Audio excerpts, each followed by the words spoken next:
हमारे MP board के कक्षा 9वीं के सभी विद्यार्थियों, जैसा कि आप सभी जानते हैं, ठीक है, यहाँ पर आपने अर्धवार्षिक परीक्षाएं जो है 9 दिसंबर से स्टार्ट होने वाली, उसी श्रृंखला में मैं आपके लिए एक पेपर प्रश्न पत्र लाया हूँ।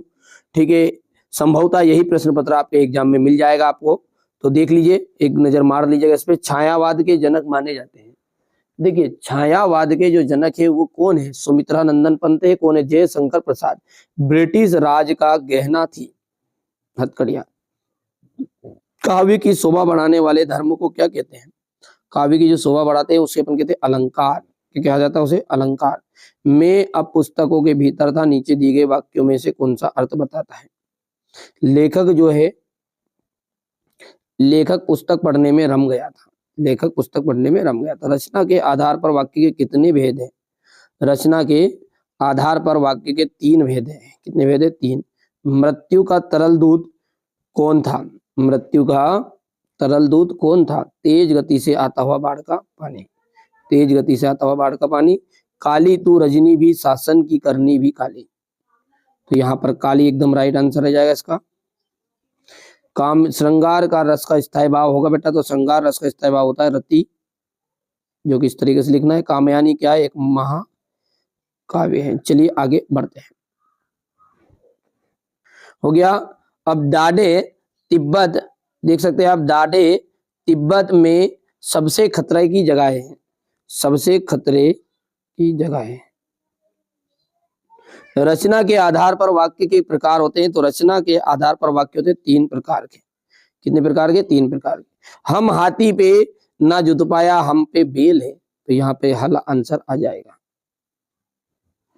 ठीक है, चलिए सही जोड़ी का मिलान करते हैं। लह लह पालक। लह लह पालक का आंसर जाएगा महा महा धनिया। 24 मात्राओं वाला छंद जो होता है ना, वो दोहा छंद होता है। ध्यान दीजिएगा, 16 मात्रा जिसमें वो है चौपाई, 24 जिसमें मात्रा है वो है आपका दोहा। ध्यान रहेगा आपको इतनी चीजें। ठीक है, सारी चीजें प्रोवाइड करा दूंगा, डरने की कोई जरूरत नहीं है। बस आपको याद करना है। याद तो आपको स्वयं करना पड़ेगा। देखो, हमारा काम है रास्ता बताना। जो बच्चा विश्वास करेगा, धीर धरेगा, सारी चीजें मतलब धीर रखेगा तो मिलेगी खीर, नहीं तो बनोगे पीर। ठीक है, आगे देखिए। डाडे, डाडे क्या जाएगा आपका?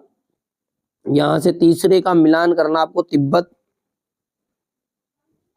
झूरी का साला जो है वो गया था। मात्र ही भर क्या है आपका? निपात शब्द है बेटा। रीढ़ की हड्डी, ये आपकी एकांकी किसके द्वारा रची गई है? तो जगदीश चंद्र माथुर के द्वारा। आगे देखिए, छठा क्वेश्चन देखते हैं यहां पर।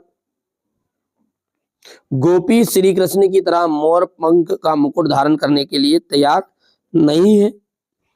ठीक है, श्री कृष्ण, गोपी जो श्री कृष्ण की तरह मोर का मुकुट पंख धारण करने के लिए तैयार नहीं है, तो ये आपका हो जाएगा सत्य है। अस्थिर मनोविकार स्थायी भाव कहलाते हैं। अस्थिर मनोविकार स्थायी भाव कहलाते हैं, तो ये आपका असत्य रहने वाला है। हीरा और मोती गया के बेल थे। हीरा और मोती जो गया के बेल थे, तो ये आपका असत्य रहेगा। सूर्य का तत्सम चंद्रमा है। सूर्य का तत्सम चंद्रमा थोड़ी, ये तो सूरज आता है ना। चंद्रमा और सूरज तो अलग अलग चीजें, तो ये भी आपका असत्य रहने वाला है। लेखिका मृदुला गर्ग की परदाती लीक पर ही चलती थी, तो ये आपका असत्य है। और रिलीफ डॉक्टर ने कुत्ते को नाव में बिठा लिया था, तो ये आपका असत्य, ये भी रहेगा। हो गया। ब्रिटिश राज का गहना। ब्रिटिश राज का गहना क्या है? तो ब्रिटिश राज का गहना है हथकड़िया।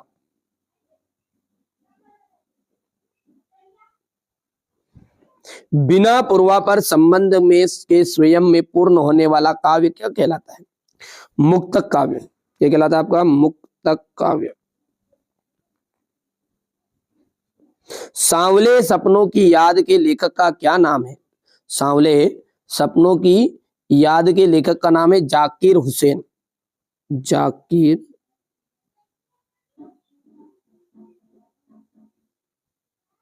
हुसैन। पंचामृत में कौन सा समास है? पंचामृत में दिग्गु समास। दिग्गु समास। ठीक है। ऊंची दुकान फीका पकवान का क्या अर्थ है? ऊंची दुकान फीका पकवान का मतलब है अधिक दिखावा।